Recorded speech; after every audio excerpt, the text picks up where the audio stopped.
السلام عليكم. دائما من غير ماكياج، من غير تقطيع تصوير ولا كلمات عابره وداك الشيء. عموما غادي نطرقوا للموضوع. اولا اسف على البارح لان الصوت ديال الفيديو كان ضعيف. بعباره اوضح اللي بغيت نوضحها انني لما تنسجل عن طريق الهاتف فتلقى مشكله يعني في الصوت حتى انا شخصيا، فقط يعني في الجهاز ديال الكمبيوتر تيكون مسموع مزيان.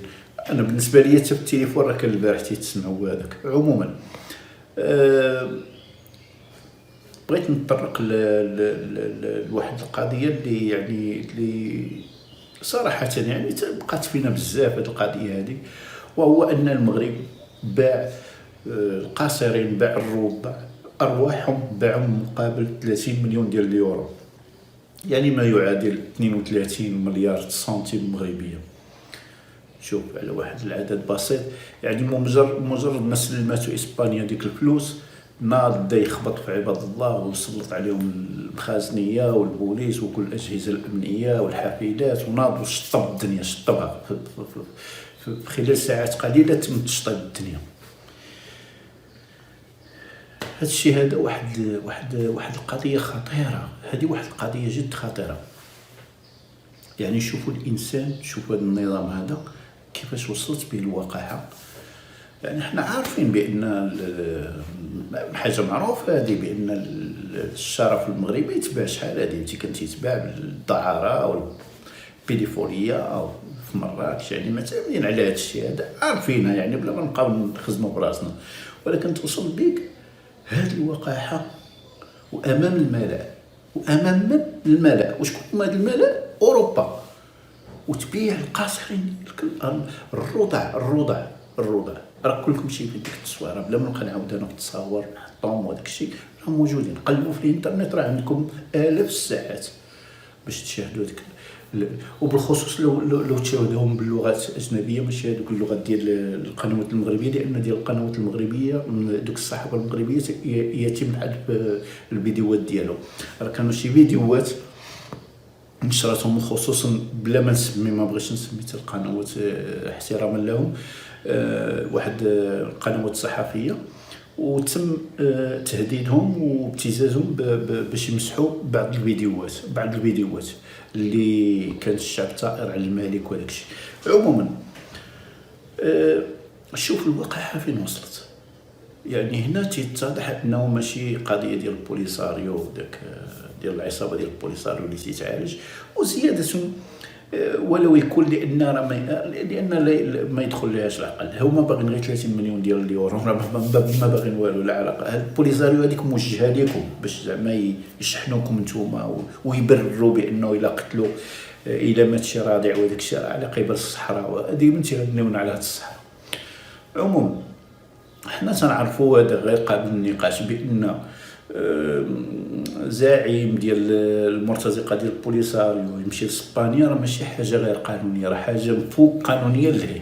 راه يمشي حتى للسعوديه اللي هي حليف ديالو ديال المغرب، ديال النظام المخزني في المغرب، وراه ما عندوش حق يقول شي حاجه لانك تتعالج انسان.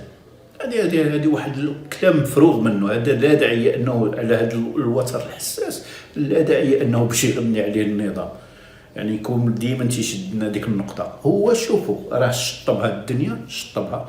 وهما جراو على داك، انا ما تنعرفش سميتو والله العظيم، داك شنو سميتو، الغالي تيقولوا له. لا الغالي لا، ما جراوش عليه، راه مازال تيتعالج في المستشفيات ديالو.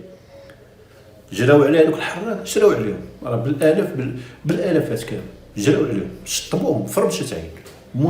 مجرد اسبانيا عطاتهم 30 مليون ديال اليورو، تشطبات الفنادق. ذاك النظام هنا لعب، ولكن لعبو كان قصير. وهذا السلاح اللي خدموا ضد اسبانيا غادي يتعاقبوا، وغادي يتعاقبوا مزيان. وقبل العقاب ديال اسبانيا عطى واحد المتنفس للانسان هضر المغربي، ولأول مره تنشوفوا مظاهرات في المغرب كاينين، ولكن بهذا الشكل، بهذه المظاهره هذه اللي بنادم بقى بلا فلاتر، تيهضر بلا فلاتر، يعني كامل تيقول الملك تيقول له هذا المغرب غادي نخليوه لك، عيش انت فيه انت واخ النوش، حنا تنموتوا اللهم نموتوا برا، وحقوق الانسان وزيد وزيد وزيد وزيد. ويعني تنشوفوا حنا حتى في المغرب مثلا، حتى في المغرب بحال مؤخرا معروف هذه القضيه هذه. يعني ديما المغرب هذا العفو الملكي، شوف هاد البلاد هذه كي دايره تتمشي غير باللور. العفو الملكي من تيصدر؟ المغتصبين ديال الاطفال، البيديفوليه، المغتصب ديال البنات بحال هذاك ديال مكناس، ولا هذوك ديال اسفي، ولا هذاك البيديفولي السبنيول ديال اللي اصله عراقي وجا عفو ملكي. راه في اخباركم اللي كان اعتدى على اكثر من 30 صبي مغربي جنسيا. علاش ما تيجيش هذا العفو الملكي للناس الصحفيين اللي وجهة رأي عطا واحد الوجهة ديال الرأي ضد النظام، وجهة رأي؟ علاش ما تعطيش عفو هذا الملكي؟ بدا ما تمشي لعندو تقول له شوف انت راه خصك ترجع لهاد الاراء ديالك وتقول عاش سيدنا والله وصافي، المغرب هو المغرب والحمد لله والمغرب زين وكل عام زين، فهمتي؟ ونخرجوك. لا، ما كاينش هاد القضيه. ولكن دوك المجرمين مع احترامي لجميع الشرائح، لان بعض المجرمين راهم ابرياء، ولكن هادو متلبسين بجرائمهم. يعني القتل، الاغتصاب، تعطيهم العفو. وهذه هي البلاد علاش ما تتقدمش، وهذه هي علاش تلقاو واحد الساسه، واحد السياسه حميريه في البلاد. يعني شوف فين وصلت بهم الوقاحه من اجل ابتزاز اسبانيا على 30 مليون ديال اليورو. قالوا شنو؟ قالوا حنا غادي نديروا بحال اردوغان. غير هو اردوغان خدا 8 المليار ديال اليورو، 8 عم تيجمع غير الفم، وما صافطش ولادو. صافط الحراقه السوريين اللي عنده، وصافط المغاربه، مشاو بزاف ديال المغاربه اليونان، صافطهم غرقهم في البحر، مات اللي مات، دار لهم شوهه، مقابلهم تمايا.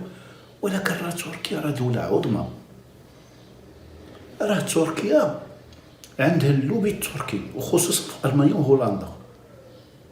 راه تركيا راه ما تتصافط ليهمش غير اليد العامله.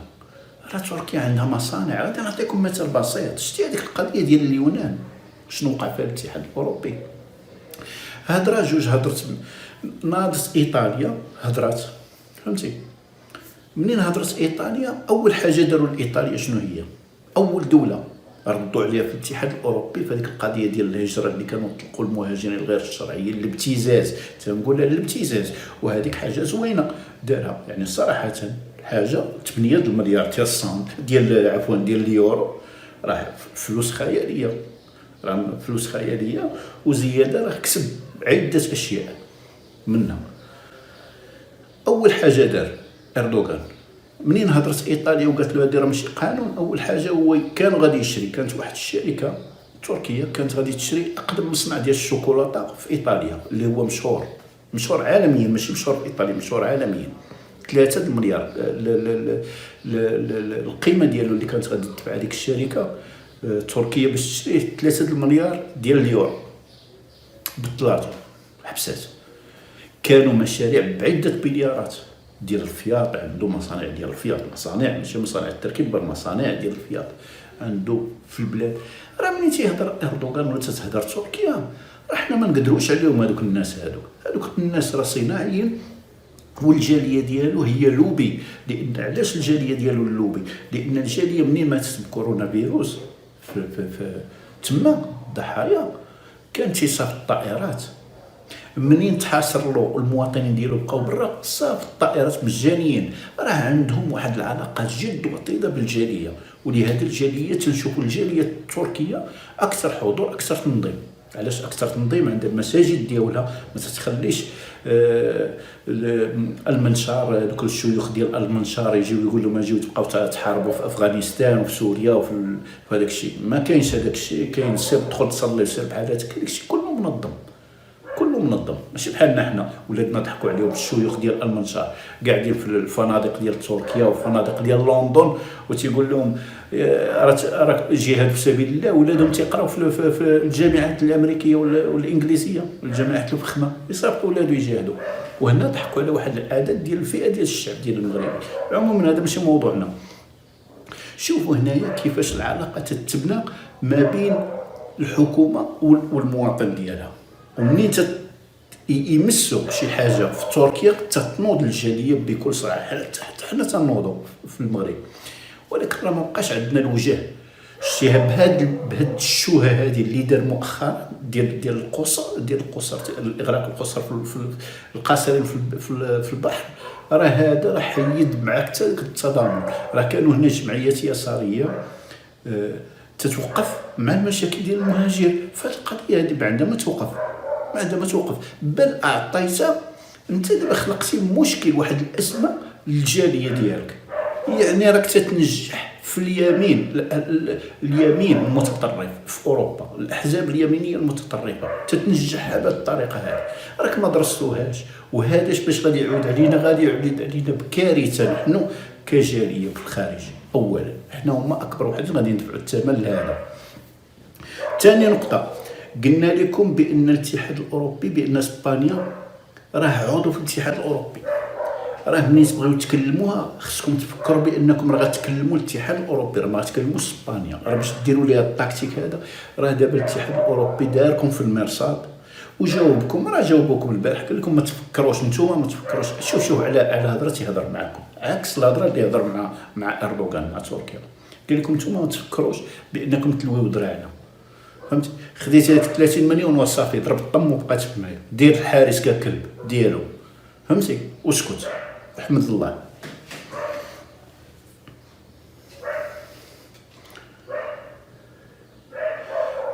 قلنا لكم بان التصاور خداوهم، راهم منشروهم في الوكالات العالميه كاملين، دوسان، في الجارديان، في سي ان ان، البي بي سي، في تركيا القنوات التركيه، القنوات الهنديه اللي عندها كارثه ديال كورونا وطرقت لهذا الموضوع هذا، بل عكس هو انتشر. خلينا من الصحافه ديال الاتحاد الاوروبي اللي تلقات العينان ديالها كما بغات كاريكاتورات ديال الملك. فين عمر الملك؟ ما عملوه بهذا الاستحقار هذا جماعيا، اتحدوا عليه كاملين تيديروا في الكاريكاتير. ما بغيتش ندير تصاور، قلت راه تبحثوا عليهم لي كاريكاتير، وهذاك الشيء اللي داروا الكاميو ديال الزبل تيخوي المغاربه في باب سبته، في الحدود على سبته، يعني سيروا تحاربوا. شوف راه هادشي راه يحز في النفس، والله تيحز في النفس هادشي. هذا اكبر شوهه درتو للمغاربه. وحنا تنقولوا لهم المغرب زين وتطبط، وفين هو التقارب الامني؟ وفين هو ولا ما نعرفش شنو تيسميوه؟ وفين هو حقوق الانسان؟ وفين هو المغرب المتقدم وكل شيء نايض هربان؟ وعباد الله راه لو كان يفتحوا الحدود تمايا كما واش عرفتوا شنو غادي يوقع؟ فين هي الطنجره ديال الخراز وهذيك القفوه ديال محمد السادس ولا ما عرفت شنو هي ديال التضامن، ولا ديك القفوه اللي فيها كيلو ديال الشعريه و5 يطرو ديال الزيت الروميه؟ فين الخراز؟ فين الطنجره الخراز؟ فين داك الحكوات ديال الخراز نايض تيغوت حتى من طنجره تخرج على عمرك بحالك انت هما اللي ردوا المغرب الدل. ديال الشيء هذا تيطلع الدم يعني صراحه. اودي عذروني، والسلام عليكم ورحمه الله تعالى وبركاته. الى فيديو اخر.